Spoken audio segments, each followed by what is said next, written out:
How's everybody doing? Good. Good. Everybody ready? All right, we'll open it up. Well, how many years did that take off your life? That's exactly right. That's all I could think about. You know, is I have a happy life. I love life, and I'm sitting there thinking during the game, I guarantee you this is shortening it. This is shortening my longevity, and I'm a little worried about that. So I don't know where I'm going to make up for it, but I can tell you tonight was not a good night for that. But I do want to say, you know, there's a lot of things maybe, I guess, to say out of this game, but man, did Tulane play great. They played great. And I've been seeing this. I've been telling everybody for a few weeks, even our staff, and watching them. Mike's doing an incredible job. You know, when you have a record like they do at this time of year, a lot of teams they're just going through the motions, and they're just counting days and waiting to get. I've seen it a million times. So I turn these guys on. I keep watching them. They play hard as can be. They're executing better than ever. They're running the floor better than they have. They're pressuring. They're playing together.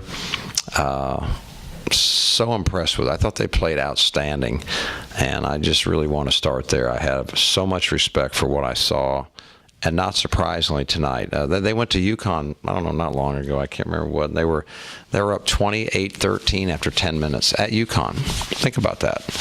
And you know, just to have that focus and that energy. So much respect for them. At the same time, you know, obviously Sunday took a little toll on us, and in no way do I want to take away from what Tulane did. But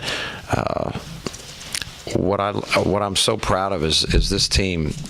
We've had a lot of success. We've had a lot of wins. We've had a lot of games that we went into, and I was worried about, are we going to be a little flat and, you know, maybe not quite emotionally at that point that you want to be to compete at this level. And the truth be told, over all the years I've coached, you always have those nights.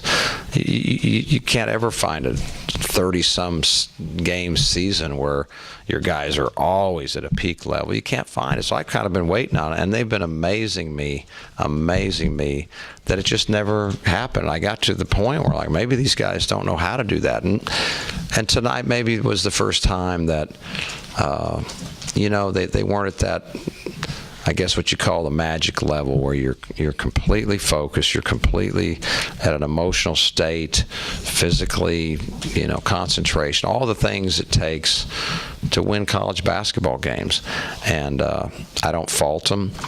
A lot has gone on here lately, a lot of attention, a lot more cameras, a lot more people calling and coming by, and a lot more tickets, and a lot more people across campus, you know, getting them a little distracted, which is all wonderful. But human nature took over, and we were obviously not on the perfect magic level of competition in the first half. But I'm so proud of them. I mean, it was just, we just had to try to win the second half on grit, really, and just will it. And once again, we did. So for me, I'll say it again, I have so much respect for our team, have so much respect for these guys. I hope we learned a good lesson, but not one that we've had to learn that much this year. And really happy for them that they didn't leave tonight, you know, in the kind of pain that they would have been, knowing that they let something get by. But again, I give Tulane tons of credit. Was this kind of an example that, you know, things that might look incredibly easy for y'all aren't going to be easy the rest of the way? Yeah, and I guess that's what I'm saying, is they've never approached a game where you could tell, like, they just think we're going to show up and win. They've been way more mature than that, and I think they were mature tonight. I think it was not that it was not that they didn't respect Tulane or thought it was going to be easy.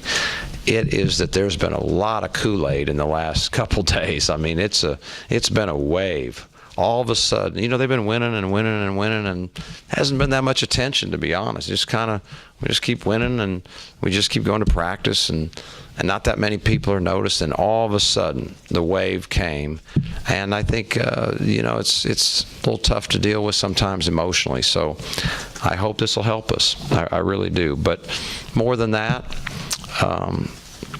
it shows me a lot about them again. We're down 100 at halftime. It just feels like we haven't stopped them yet. They're getting most any shot they want, and even the tough ones they're throwing in. We have no real reason to have much confidence. We got nothing going at the offensive end. We're turning it over, we're taking off balance shots. I mean, you could just name it, and almost couldn't go worse. I guess it could have. And then to turn it around and play the half we did, again, speaks for why I keep telling you this is a unique group. This is a special group. So what was the demeanor or the message like at halftime that you and your staff used to help get that better performance in the second half? Well, for me, I think, the first,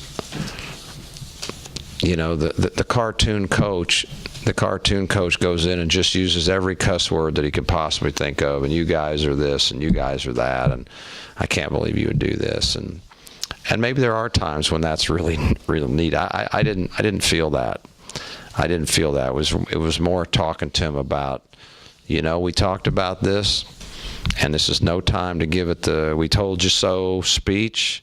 We are where we are, and we got 20 minutes, which is plenty of time, and we got to start playing basketball the way we play, and we've got to start having not one thought in the world except that we're going to try to bust our ass on every single possession. That's it. Nothing else. Don't look at score. Don't look at time and score. Just get a little bit lower and fight and scratch for every possession. That's it. That's what we need to do. And that was the message.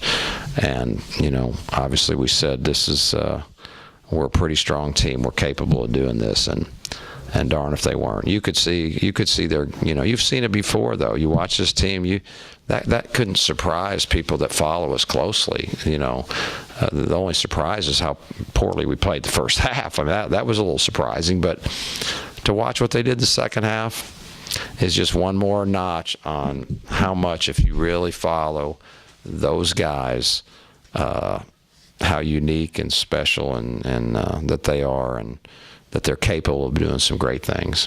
What does it say about Shemmy to start over 10 and then make 4 of his next 7? Shows you he's a real player. Real players have courage. Real players don't scare out. 0 for 10, that's a pretty ugly number, right? That's a pretty ugly number, and I'm not sure how many. I have to look again. But I thought many of them were good shots. He just, it's one of those days. The ball's not going to go in. He could have scared out. He could have just, started just moving it around. And, you see guys that do that.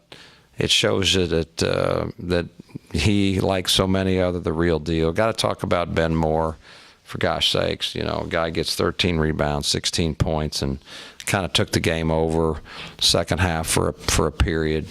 Played like a senior. Sterling darn near has a double-double, for gosh sakes.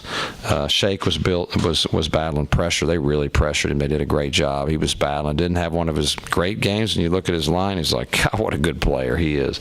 And Jure was fantastic. And Benny Malik, who played his great defense again, didn't have a lot of opportunities on the offensive end. But you know what? Those 6 guys, that's who played major minutes, more minutes than I was hoping to play them tonight. But that's what it took. And my hat is off to them.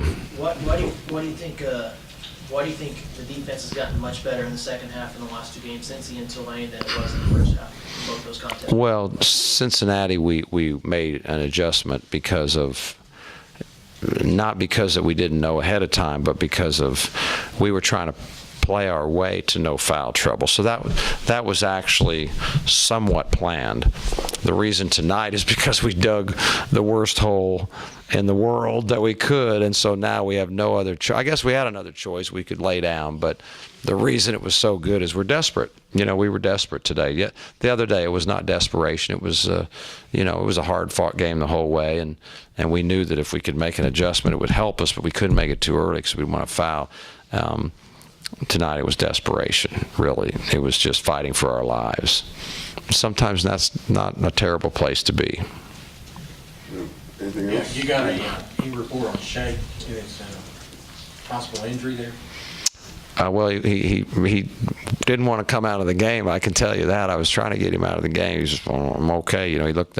I don't know anything. After the game, it just all happens fast, and I go. I honestly don't even know. I don't even know what it is. But he acted fine. We were standing together, you know, during the song afterwards, and he said, I'm fine. So I don't know. I'll talk to Warren here in a bit, but I don't know what it is. But he finished the game, so that makes me optimistic.